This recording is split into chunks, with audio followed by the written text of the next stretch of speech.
Hey guys, and welcome back to another video, and it's episode 4 of the Irish Hammers podcast. I'm very excited to be back.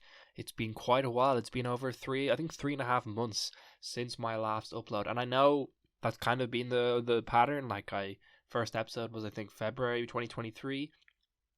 Then I had one at the end of the year after we won the title, the big one, the Yopa Conference League, and then of course.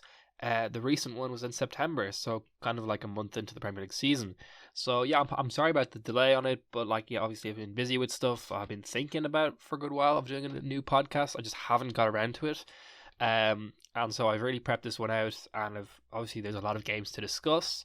There was a cool trip I went on to discuss as well. So I guess let's just start. Let's go through the recent results. So there was a good few games we played.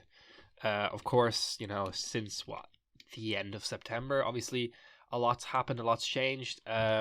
We kicked off against Baka Topala in the Europa League. That was our first game in the Europa League. We triumphantly won that 3-1. Great result to see. Then we went off against Liverpool. We lost 3-1. It was at Anfield. I mean, what can you do in these situations?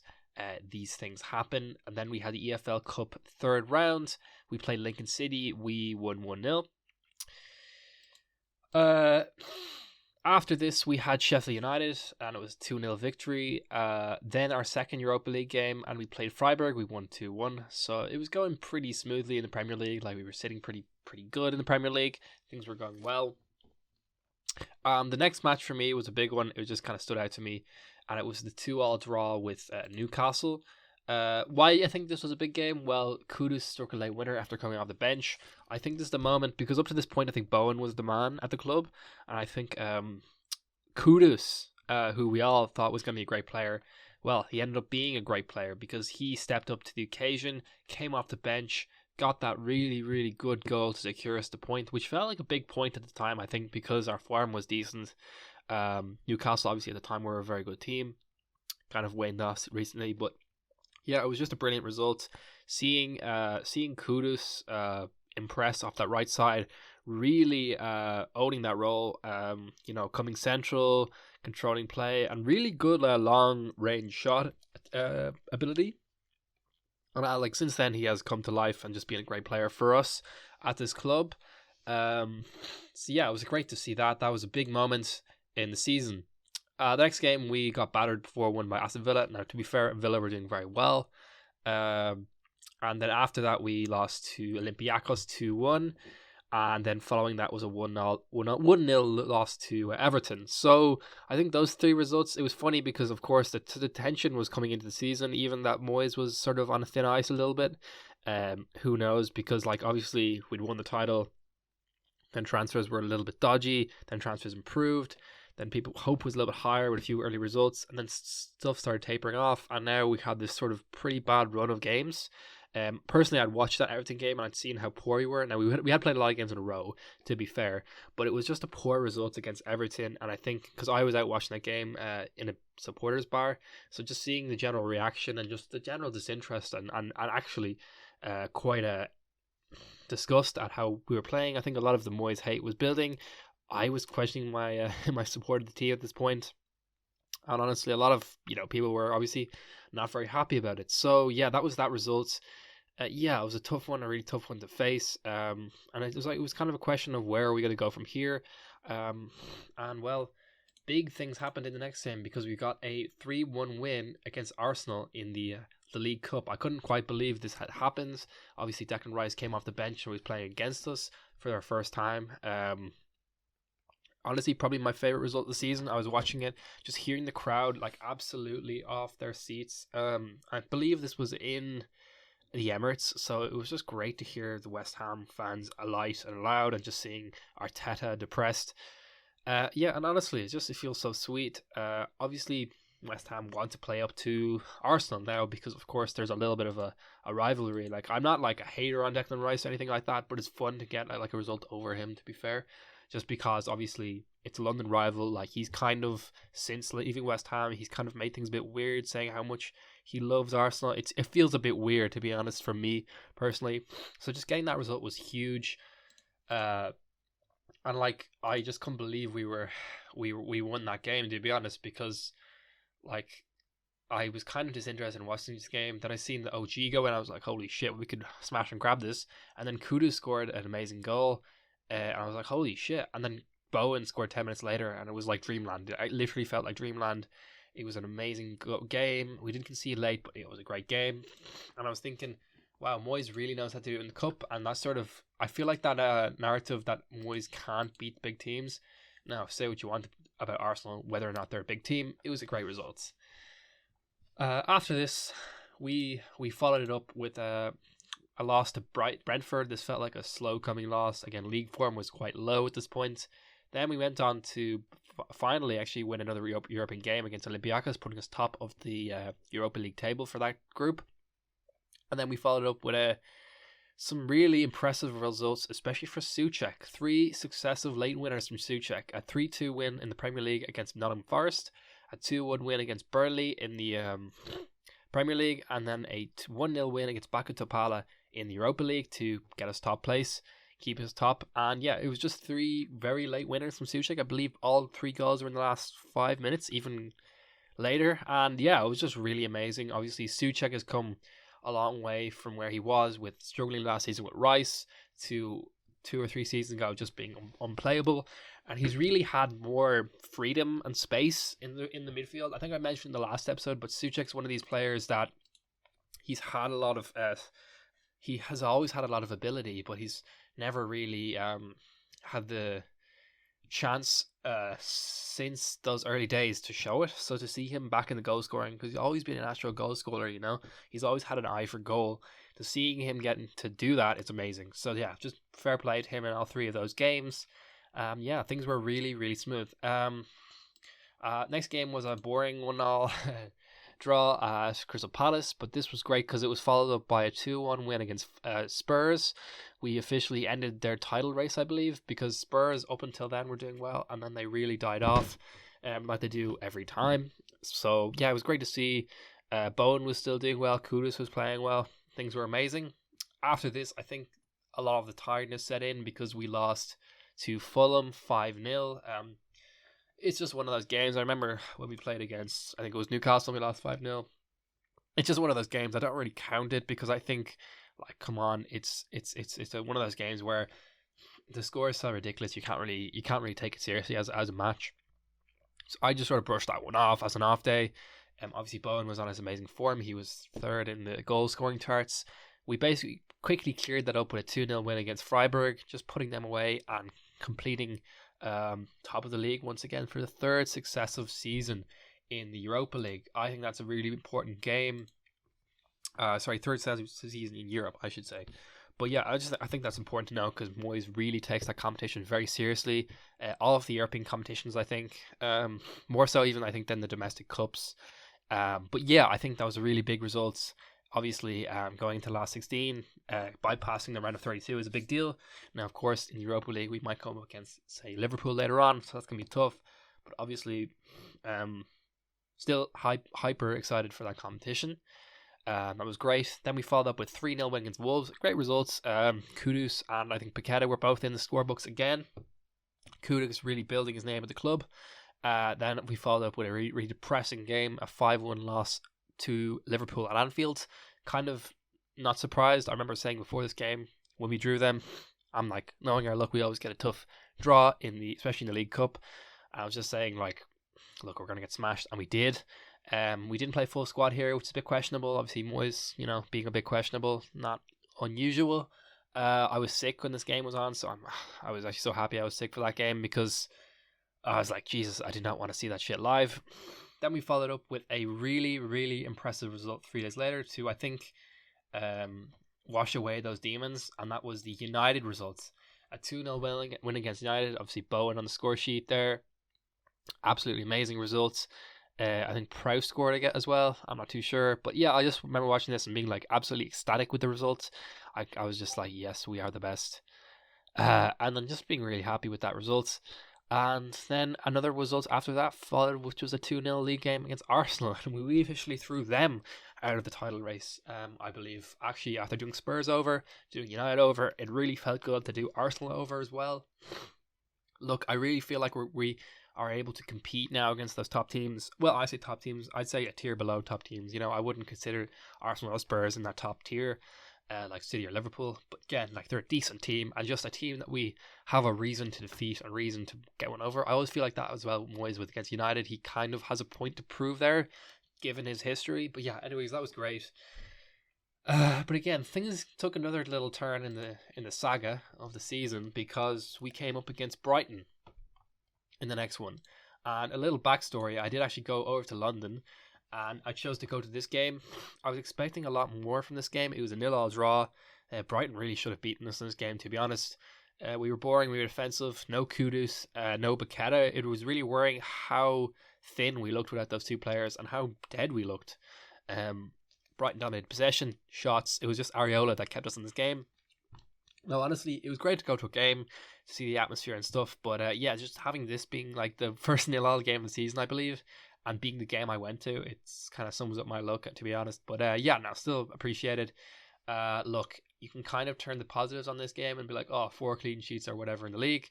Honestly, I kind of tend to say, like, honestly, we should be, 3 clean sheets in the league, I should say, but like 4 clean sheets. Sorry, but I just think it's a bit worrying, to be honest. Look, there are lots of excuses you can make, but I think honestly, in this type of game, there need to be more squad depth. I'll get into that though in a bit. So yeah, they're my main sort of like results that have happened and stuff. So if I look at let's look at the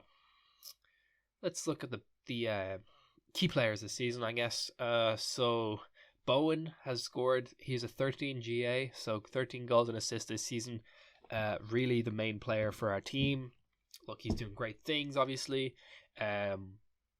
He's scoring goals. He's keeping us in games. He's looking direct, and he's just not afraid to go for goal. Now, there have been times where I've been like, he's taken some dodgy shots or he's forced it a little bit, but we always have a lot of faith in him because he scores in big moments, as we know. And I think this season's been no different. I think he's put away some teams and he's scored important goals. And to be honest, I do feel like he's probably been carrying us a little bit this season due to, other players maybe not having the same sort of players in place. But I think we're slowly starting to get that. Second, in terms of like statistically, best player would be James Ward-Prowse. Like, he started the season really great and he's kind of kept being solid, kind of quietly just being there, because I feel like he's not being like loudly like taking over shit. But James Ward-Prowse, he's got 9 goals and assists.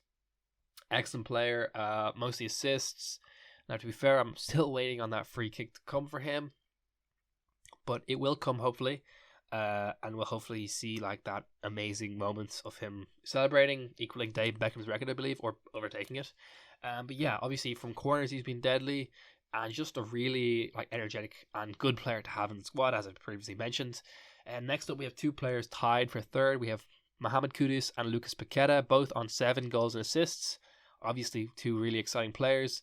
The other thing is we haven't seen enough Kudus yet this season, even though, no, to be fair, I think we have. I think we've shown how Kudus is probably my favourite player at the moment in West Ham. He's so exciting, just really energetic, fast. Obviously, we've kind of mentioned him before, but a player everyone gets behind. It's a celebration. It's everything about what he does. It's just amazing. Same goes for Paqueta. Showboaty, possibly a little bit too showboaty at times, but again, Paqueta is just one of those amazing players. People are starting to talk about him in the same bracket as Payet. I'm not sure if I could quite get there yet, but he does definitely have quite similar vibes to Dimitri Payet. And it could be argued he's done more for our club, helping us win a trophy. But yeah, love Lucas Paqueta. It's interesting because I think he's been given a lot of freedom where he plays on the pitch, but due to our lack of squad depth, it feels like sometimes he has to play certain places that maybe he doesn't want to play. Hopefully I'll be getting on to possibly squad improvement that could help him out. But yeah, definitely a great key player on our team, especially in that United game. I remember him just being essential. And then we have Thomas Souček. Obviously, kind of not really talked about too much this season, even though he scored those 3 late winners. He has 6 goals and assists this season. from a deeper position, it must be argued. But yeah, he's a very gritty player, very sort of not very flashy, but he definitely gets the job done. And like honestly, this could be one of his best seasons, possibly his second best season so far, because he's really has a lot more freedom now, as I mentioned, and I think he's been really good. And one other player I think I want to mention is Alfonso Areola. Great goalie, obviously great saves with him. He's gotten 3 man of the matches this season, which I think is exceptional. And I just think fair play to him. Like honestly, just like keeping us going and just doing great things there. Like you could honestly mention the whole defense, but I'd say they're all doing a pretty good job, to be honest. And yeah, so they're my players so far. Looking at potential players we can bring in, I've heard stuff about maybe Aguerd leaving for the Saudi Pro League. I thought that was a mental story. Like he's only 27. Like once again, like a lot of the other West Ham players in the prime of your career, why do you want to move over there? Come on. But apparently he does. So I think I've heard Max Kilman as a possible replacement, but which is okay. I wouldn't say it's quite as good as Aguerd. Aguerd's been decent this season and just a decent player for us. But I've heard Wolves looking for 40 million, which I think is just overpriced for Kilman. Like as I said, like it's January. People get really overpriced with signings and stuff. People just get really desperate at this time of the season. So I'm not sure if I would move on that. I think that's a bit too much. To be honest, hopefully keep hold of Aguerd to the end of the season. It's not ideal leaving at this stage of the season. Honestly, that's what I would say to him. We need him. Another one was Kerr was sent out on loan, which I think was a weird one. Obviously, Thilo Kerr hasn't played much this season, and it hasn't really impressed too much at West Ham. Like he's had a few good stints at left back, but honestly, he hasn't really had that moment where I just feel like he's like the man. But yeah, like he's being a player, but I think it's a weird one sending him out on loan, given like we need more squad depth.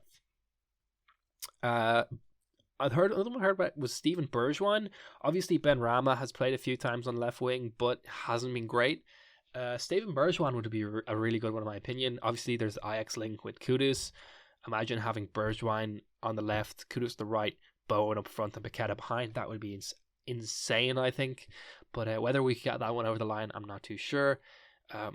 Potentially one we could look at in the summer, because I think at this stage in season, I don't think Ajax will part with him, especially how well he's doing. We have to pay a lot of money, and I don't think we're going to do that. So that's just kind of a dream signing to me. But another question mark is over 3 players who I will talk about now: Fornals, Benrahma, and Cornet. I would imagine they will probably stick around till the end of the season, but I would like to see them loaned out maybe, and then maybe sold. I know I've heard something about Fornals getting a contract extension, which is a bit weird because basically none of these 3 players have really made an impact this season.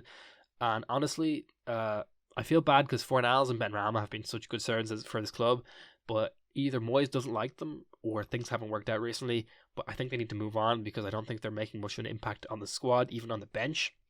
Obviously, Cornet has had injuries and stuff. Whether we get any money for him, I'm not too sure, but it would be nice to see him move on. And so the question is, can we bring in replacements for them in January? Probably not. That's why I look at it in the summer. But for now, I think we need to expand the squad slightly. Like who could we get in? Like I said, Bergwijn would be amazing.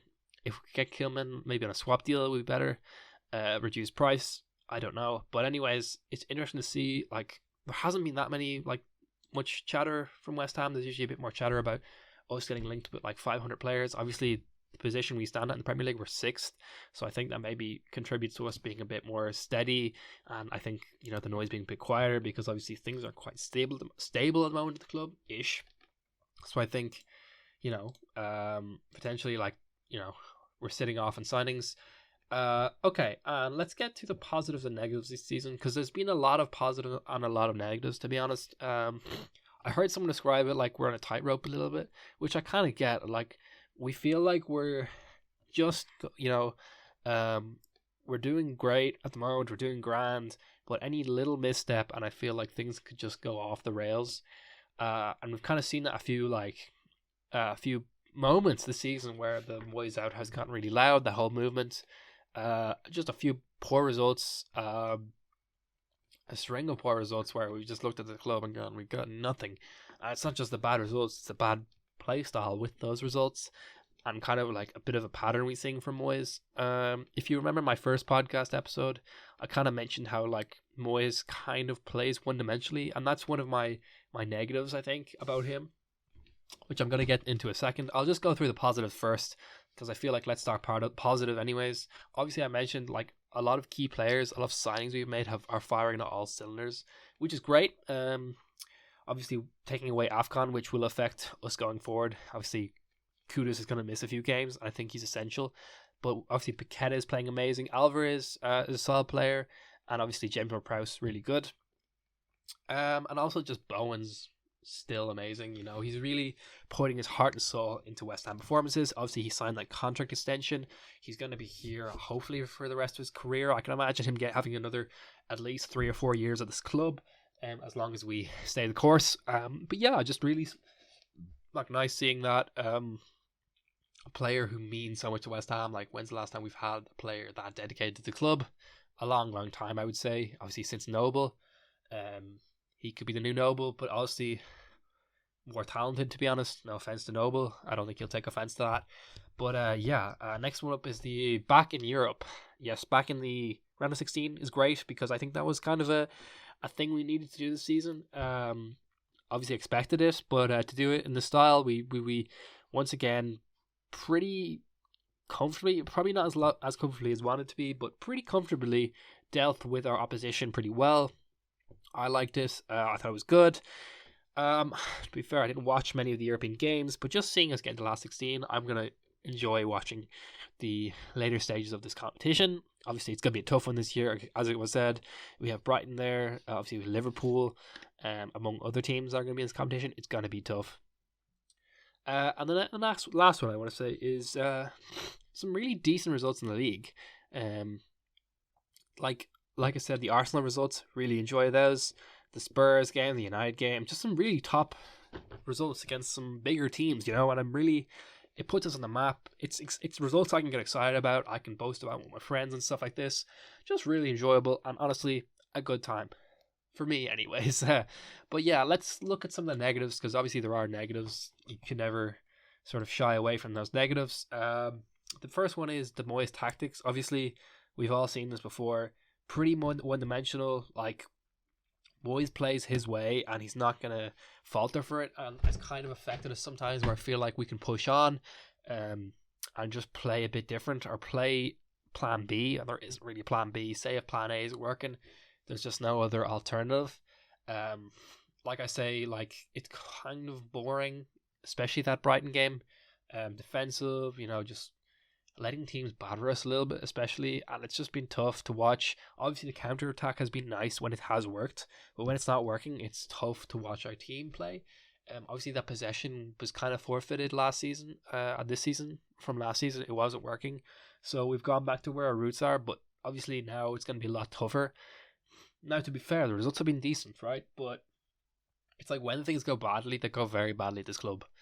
So I don't know. I don't really see what the solution is to this. I think Moyes is Moyes, and look, you have to take the positives for what they are, because obviously he's done great things. So yeah, but yeah, Moyes is a frustrating one. Like, I heard someone say, bipolar is a word for it. Like, you're loving it one moment and hating it the next. I don't know if that's a sustainable way to feel about a manager. Like, obviously, credit to where credit's due. I think he's our best manager ever, honestly. The league results, the European results, the cup results, the trophy. I think maybe Greenwood is the only manager who's come close. I think he probably is a bit better. Obviously, 2 FA Cups and a European Cup Winners' Cup. Obviously, that's amazing, and probably one of the best squads we've ever had, but probably second best manager, maybe Moyes. So he has a lot of like credit in the bank, obviously, and like, I feel weird because when I talk to West Ham fans, they all say the same thing. Yeah, like, look, his time's come. But when you talk to any other sort of opposition fans, they always say, like, you know, you have to respect Moyes. And I kind of get both sides of the story, because on one side, like, logically, you can see the writing's on the wall there. But on the other side of the wall of the thing, like, there's so much evidence of what he's done right. And, like, do you stick? I think you have to sort of sometimes give the manager time. Or just for the sake of them, not for the sake of performances, but just for the sake of, like, they've done so much, and who do we bring in? I think we only go down from here after this. So why not stick with the successful thing? So I don't know. Haven't really like fully got my opinion there, but basically, look, Moyes is a man. I think there'll have to be an implosion at the club before he leaves. To be honest with you, obviously, next one is kind of Moyes related. It's the poor squad depth. Obviously, that's might be my main annoyance this season. Just having a lack of like anything on the bench, where you always look at the bench and just frown because there's nothing there to back us up. Every player is either playing or injured, and whatever else we have is just not good enough. Ings has been terrible, probably a worst player this season. Just hasn't done anything, hasn't scored, hasn't shot at the goal. Just being a body on the bench. Obviously, Mbamba is probably too young. Doesn't really have a player to look up to. Yeah, we have nothing off the bench, honestly, that can actually power us on. And that's the thing about Moyes, like he likes his close circle of players, and that just means that, like, if you're not starting, you're pretty much fucked. Unlike some managers who can really manage a bigger squad, Moyes can't do that. So having a bench is not really a thing with Moyes ever. I mean, there's been rare examples where he has had a good bench player, but honestly, it's like maybe you'll play in the Europa League, maybe you'll play in a cup, who knows. But even then, you've kind of been reliant on bigger players to show up. So, yeah, I generally think there are the issues. Obviously, there's been a few sort of squad choices that have also been weird. Obviously, the Liverpool results, it can be argued we would have lost either way in that game. But just choosing a weaker squad when Liverpool also choose a slightly weaker squad is kind of slight misstep. But again, he did make up for it with their next results. So, I don't know. Maybe there's been some other poor decisions. Let me know. But anyways, I think that's it for this one. I'm sorry for ending on a bit of a downer. I think I'll look forward to a few games, maybe make a few predictions on future games. Obviously, Kudus being missing is a big thing. Who knows what's going to happen there? Look, the sooner he's back, the better. I know Paqueta's back, which is great. We have Bristol City coming up today. I'd say we'll win that. Pretty strong squad. I think we'll win that actually quite comfortably, looking at that squad. Then we have Sheffield United, Bournemouth, and Man United in the league. Now, on paper, they're actually very winnable games.